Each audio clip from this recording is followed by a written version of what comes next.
How to get the most of Toastmaster online Zoom meetings. I know you may be thinking online Zoom meetings are nowhere near as fun as the actual meetings that we had in person. Yes, that's true. I really thrived off seeing the audience reaction and being able to hear them. We can't do that online. Here's the thing though, at least in my town of Sarasota, Florida, this is the way it is. All meetings are online, and we just have to accept it. I did find one great feature of Zoom that I think really makes a big difference if you use it. And that's what I'm going to talk about in this video, so you can get the most out of the meetings. From my point of view, just going to the Toastmaster meetings each and every week, signing up for speeches, participating in table topics, doing evaluations, is not going to make you that much better of a public speaker unless you practice in the meantime. See, this is not my first go around in Toastmasters. I joined Toastmasters the first time in 2011. And I did go every week. I did sign up for speeches, did evaluations, participated in table topics, but yet I didn't really get that much better as a public speaker. And that's because I did not spend a lot of time practicing. And for me, I'm the type of person I really needed to practice if I was going to get better.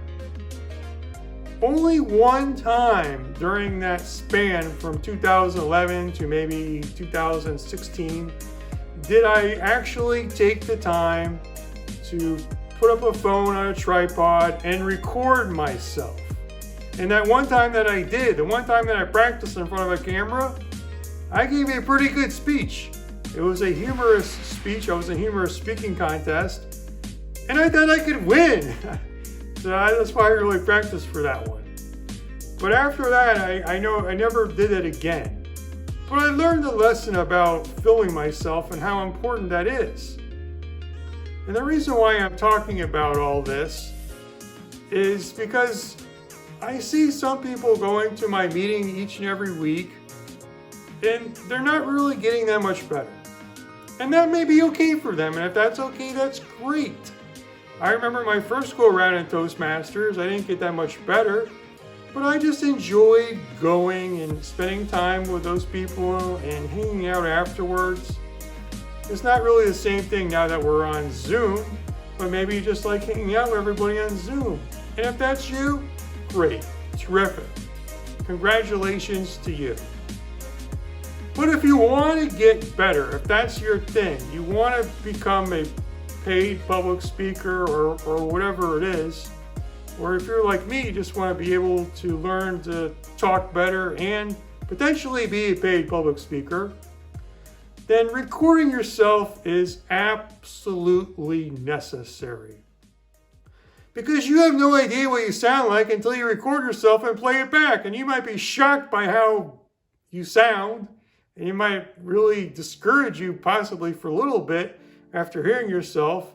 I know when I record myself and play it back, sometimes I don't feel too good. But I know it's a necessary thing.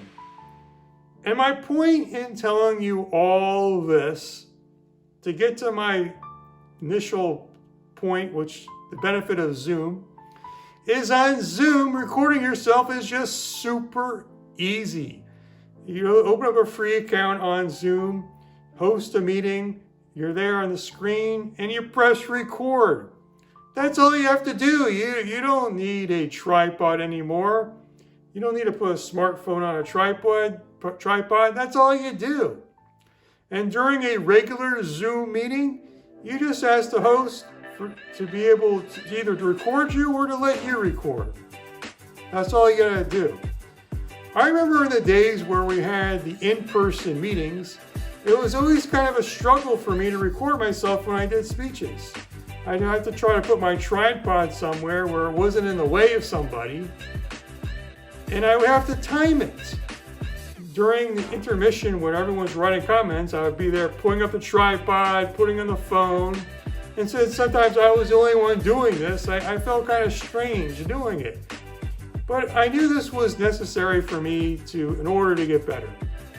Just relying on your evaluator and everyone else giving you comments is most of the time not enough.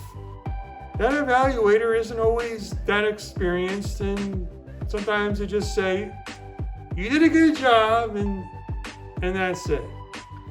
And you can't really talk to anybody afterwards in this Zoom era.